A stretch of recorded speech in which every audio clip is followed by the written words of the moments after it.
Hi everyone, my name is Divya and I am a regular classroom student of Sri Chaitanya Chandigarh from the past 6 years. Since childhood, I have been always keen in giving Olympiads and my preparation has always been influenced by it. First class से ही मैं हमेशा से Olympiads देती थी। शुरुआत की classes में जैसे हम स्कूल के ओलंपियाड्स होते हैं SOF या फिर बाकी ओलंपियाड्स हो गए, उनकी तरफ हमेशा से ही मैं साइंस और मैथ्स को देती रहती थी। ऐसे ही 6th क्लास में मुझे एक बार स्कोर एग्ज़ाम का पता चला। स्कोर एग्ज़ाम बाकी एग्ज़ाम से काफ़ी अलग था, वो काफ़ी मुझे चैलेंजिंग लगा कंपैरिजन टू जो बाकी पेपर मैं देती थी। चैलेंजिंग था तो उसको देख के थोड़ा डर भी लग रहा था पेपर में, बट फाइनली स्कोर के ज़रिए ही मैं श्री चैतन्या के अंदर आई और आगे आगे की क्लासेस में जैसे जैसे बढ़ती गई, मेरे टीचर्स ने मुझे बहुत सपोर्ट किया कि मैं बायो के ओलंपियाड्स या मैथ्स के ओलंपियाड की तरफ भी जाऊँ। तो 8th और 9th में मेरी प्रिपरेशन कुछ इन्हीं के रिलेटेड रहती थी। फिर जब मैं 10th में आई तो वहाँ पर मैंने NSCB के बारे में सुना। बायो का था, थोड़ा लग रहा था कि मतलब बोरिंग होगा, बट जब मैंने उसके पेपर्स देखे तो मुझे पता चला कि इसमें सच में सोचना पड़ता है। तो ऐसे ही मैंने अलग अलग बुक्स पढ़ी और वो बुक्स काफ़ी मेरे लिए ऊपर थी, बट उसमें पढ़ने में काफ़ी मज़ा आता था उसे।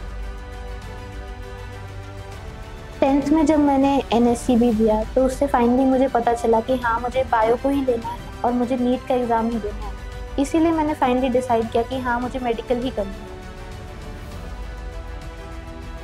तो 11th में जो सेल्फ स्टडी था वो मैं 4 से 5 घंटे रखती थी स्टार्टिंग के टाइम में। जैसे जैसे हमारा टेस्ट की फ्रीक्वेंसी या फिर ये सब कुछ बढ़ा तो मेरा सेल्फ स्टडी का भी टाइम 5 से 6 घंटे या कभी कभी 6 से 7 घंटे तक चला जाता था। लास्ट के दिनों में जैसे ही बोर्ड के एग्ज़ाम ख़त्म हुए उसके बाद तो मैंने काफ़ी ज़्यादा ध्यान देने लगी थी। जब 12th के बोर्ड के एग्ज़ाम्स ख़त्म हो गए थे उसके बाद तो मैं पूरा ही दिन श्री चैतन्या में बैठी रहती थी। कुछ कुछ ऐसे टॉपिक्स थे जिसमें मुझे बहुत दिक्कत आती थी, स्पेसिफिकली जो याद करने वाला पार्ट था, जैसे प्लांट किंगडम हो गया या एनिमल किंगडम हो गया या फिर इनऑर्गेनिक केमिस्ट्री हो गई। उसके लिए मैंने एक टेक्निक ज़रूर ली थी कि मैं बायो के लिए तो हमेशा NCERT के साइड में जो खाली जगह होती है वहाँ पे जो भी याद करने वाला होता है, जो कोई डेट दी हो, कोई वेट दिया हो या कोई भी ऐसी फैक्ट दिया हो, उसे मैं साइड में लिख लेती थी। और इनऑर्गेनिक केमिस्ट्री के लिए तो मैंने अलग से चार्ट ही प्रिपेयर किया था। हर एक मतलब मुझे विजुअली ज़्यादा याद होता था तो मैं हर एक चीज़ को लिख के या ड्रॉ करके बनाती थी और उसे रोज़ देखती थी। बार बार याद करने के साथ मुझे वो चीज़ें फाइनली याद हुई। मेरी स्टडी टेक्निक्स कुछ ऐसे रहती थी कि मुझे बोल के पढ़ना, बोल के जल्दी याद होता था, या तो बोल के और लिख के, या उसे कोई विजुअली पिक्टोरियल फॉर्म में दिखा के मुझे चीज़ें जल्दी याद रहती थी और ज़्यादा समय के लिए भी याद रहती थी। साथ ही मैं ये ज़रूर करती थी कि जब मैं उसे पहली बार पढ़ रही हूँ तो मैं उसे बहुत धीरे और ऐसे पढ़ने की कोशिश करती थी कि मुझे वो एक बार में ही याद हो जाए, जबकि पॉसिबल नहीं है, पर मैं उसे इतना टाइम देती थी कि वो मुझे लंबे समय के लिए याद रहे।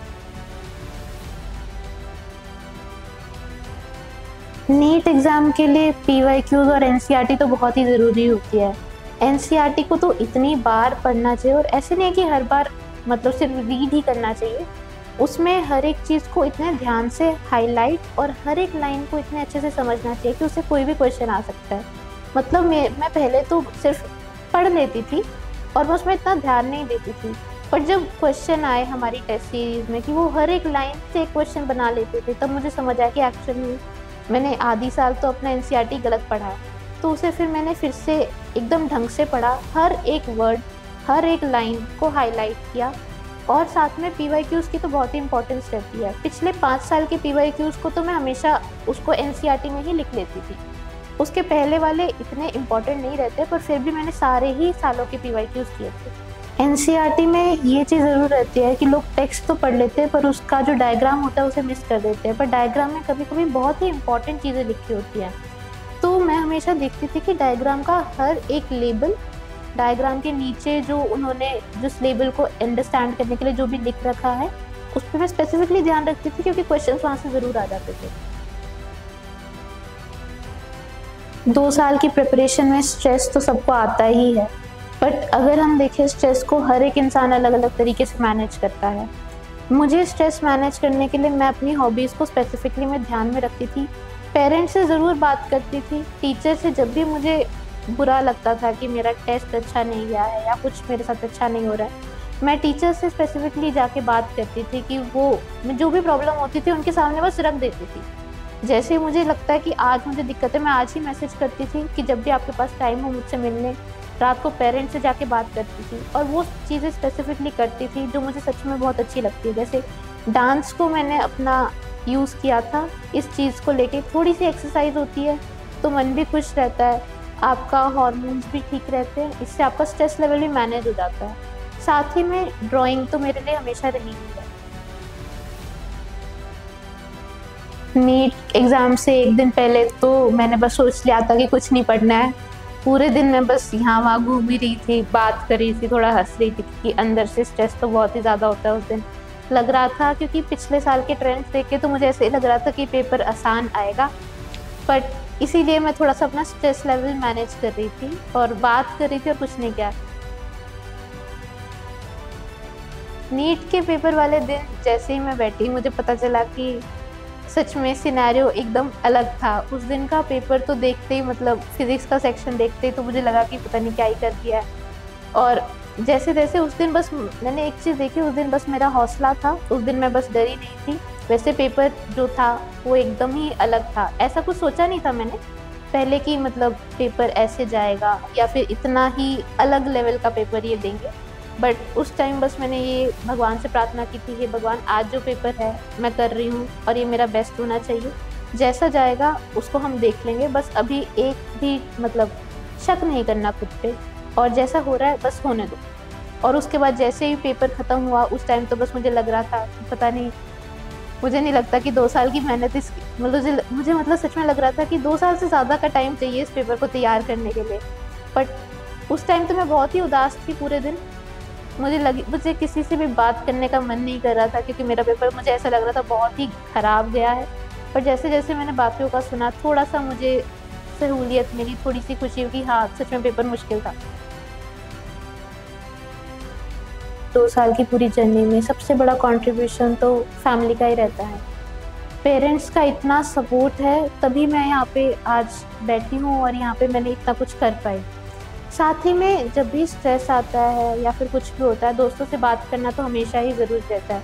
मेरे दोस्त बहुत ही, मैं भाग्यशाली हूँ, मुझे इतने अच्छे दोस्त मिले थे कि जब भी मुझे कोई परेशानी होती थी मैं उन्हें बता देती थी और हम इतने खुश रहते थे कि पता ही नहीं चलता था कि समय कैसे पास हो जाता है। घर पे जाते हैं हमेशा पेरेंट्स का सपोर्ट रहता ही है, चाहे पेपर ख़राब गया हो, अच्छा गया हो, दिन मेरा कैसा भी जा रहा हो, उन्होंने मेरी हमेशा मदद की है। इसी कारण मैं 2 साल शायद से इतने अच्छे से कर पाई और आज मेरा रिजल्ट भी अच्छा आया है। अगर मैं फिर से अपनी जर्नी को दोबारा करना चाहूँ तो एक चीज़ ज़रूर है, मैं फिज़िक्स को ज़्यादा पढ़ना चाहूँगी, बायो को थोड़ा कम, फिज़िक्स को थोड़ा ज़्यादा, क्योंकि इस बार का पेपर देख के तो बस होश ही उड़ गए थे। जैसे ही मैं 11th में आई थी मैंने ये डिसाइड तो कर ही लिया था कि हाँ पहुँचना ही है, जो मेरा जहाँ पर मैं पहुँचना चाहूँगी मैं वहाँ पर पहुँच पाऊँगी, चाहे आज मेरा दिन अच्छा जाए या आज मेरा दिन अच्छा ना जाए। कल का दिन अच्छा बनाने के लिए मैं वो हर कोशिश आज करूँगी और आज का दिन कैसा भी गया हो मैं उसे अपने ऊपर हावी नहीं होने दूँ और कल के लिए हमेशा मेहनत करूँगी ताकि मेरा फाइनल जो डेस्टिनेशन है वहाँ पर मैं हमेशा ही पहुँच पाऊँ। जैसे ही मेरे 12th के बोर्ड्स आए थे तो एक तो चीज़ है ही कि हमारा नीट NCERT बेस ही चलता है, तो फिज़िक्स केमिस्ट्री बायो में तो इतनी दिक्कत नहीं है, बस एक बार NCERT की रिवीजन ज़रूर मैंने उसमें अच्छे से की थी। बट जो मेरे बाकी 2 सब्जेक्ट्स थे इंग्लिश और फिज़िकल एजुकेशन, उसने थोड़ा सा मेरा नीट का जर्नी हैम्पर किया था क्योंकि उसमें मुझे 10-12 दिन लग गए थे उसे करने के लिए, अच्छे से उसे याद करना, और क्योंकि वो पहली बार ही पढ़ रहे थे और उसमें अच्छा स्कोर करना, इस पर भी ज़रा ध्यान देना पड़ा था मुझे, तो इसलिए थोड़ा सा हैम्पर हो गया था। जैसे ही मेरे बोर्ड्स के एग्ज़ाम ख़त्म हुए वैसे ही फाइनल लैप आ गया था, रिवीजन शुरू हो गई थी फिर से एक और बार। इस बार मैंने पूरा सेल्फ स्टडी के ऊपर बहुत ज़्यादा ध्यान दिया था। सुबह से मतलब मैं यहाँ पर 8 बजे या 8:30 आ जाती थी श्री चैतन्य में और हम रात के 8 बजे तक बैठते थे। लास्ट के दिनों में तो हम 11 बजे तक भी बैठने लग गए थे। पूरे दिन सेल्फ स्टडी करते थे, हम ज़्यादा बात नहीं करते थे पर डिस्कशन ज़रूर रखते थे अपनी चीज़ों की, जो भी डाउट होता था वो टीचर से जाके पूछते थे। तो बेसिकली रूटीन तो यही रहता था कि डिस्कस करो, जो भी डाउट आ रहा है वो डिस्कस कर लो, फिर से बैठ जाओ पढ़ने के लिए, जैसे एक और डाउट आता है टीचर्स हमेशा ही अवेलेबल रहते थे, तो उनके पास जाके पूछ लो। साथ ही में ये भी था कि हमारी टेस्ट फ्रीक्वेंसी बढ़ रही थी, तो हम सिलेबस को बहुत जल्दी जल्दी रिवाइज कर रहे थे। उसमें हर चीज़ को कैसे याद रखना है इतने छोटे समय में वापस से याद करके उसे ज़्यादा लंबे टाइम के लिए अपनी मेमोरी में रखना, ये थोड़ा सा चैलेंजिंग हो गया था इस टाइम पे। तो मैंने बहुत सारे मतलब जो मैंने पहले शॉर्ट नोट्स बनाए थे या जो मैंने चार्ट्स बनाए थे उसके ऊपर मैंने ज़्यादा फोकस किया। यहाँ पर मैं हमेशा कोशिश करती थी कि मुझे एक अलग थोड़ी सी अलग जगह मिल जाए, क्योंकि मुझे बोल के ज़्यादा याद होता है, तो मैं हमेशा कोशिश करती थी मैं बाहर जाऊँ या फिर कुछ ऐसे बोल के पढ़ के और उसे जल्दी याद करने की कोशिश हमेशा रहती थी। फ्यूचर नीट एस्पिरेंट्स के लिए मेरा यही मैसेज है कि जब भी आप पढ़ रहे हो तो सिर्फ उस चीज़ को रट्टा ना मारे। उस चीज़ को चाहे बायो हो, केमिस्ट्री हो, फिज़िक्स हो, उसे समझ के करें। फिज़िक्स तो ऑब्वियसली हम समझ के ही करते हैं, बट अपने क्वेश्चंस को सिर्फ ये ना रखें कि नीट में सिर्फ 1 मिनट का क्वेश्चन आता है, उसे पढ़ के बस 1 लाइन में सॉल्व कर देना है।